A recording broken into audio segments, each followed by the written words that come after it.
ஸ்ரீமதே ராமானுஜாய நமஹ. ஸ்ரீமத் வரவரமுனியே நமஹ.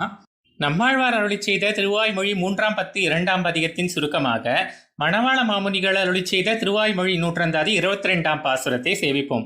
முன்னம் அழகரேழில் மூழ்கும் குறுகையர்கோன் இன்ன வளவென்ன எனக்கு அரிதாய்த் தென்ன கரணக்குறையின் கலக்கத்தை கண்ணன் ஒருமைப்படுத்தான் ஒழித்து என்று பாடுகிறார். முடிச்சோதியா என்கிற கீழ் திருவாய்மொழியிலே திருமாலிருஞ்சோலை அழகருடைய வடிவழகில் மிகுந்து ஈடுபட்ட ஆழ்வார், அந்தோ இவ்வழகு முதலியவற்றை நாம் பரிபூர்ணமாக அனுபவிக்க முடியவில்லையே, இதற்கு என்ன காரணமாயிருக்கும்? நம்முடைய கரணங்கள் எல்லாம் அளவுக்கு உட்பட்டதாய் இருக்கையாலே அது காரணமாக அன்றோ பூர்ண அனுபவம் செய்ய முடியவில்லை.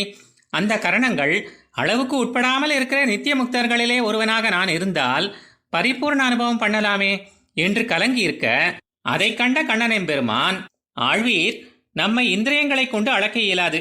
சரி, நீர் மனத்தால் கைங்கரியம் செய்து வந்தது போல மானசீகமாக அளக்கலாமோ எனில் அதுவும் முடியாது.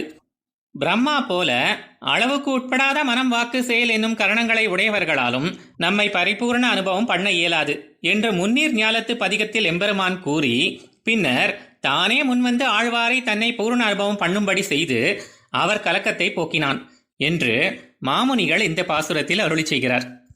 ஆழ்வார் எம்பெருமானார் ஜீயர் திருவடிகளே சரணம்.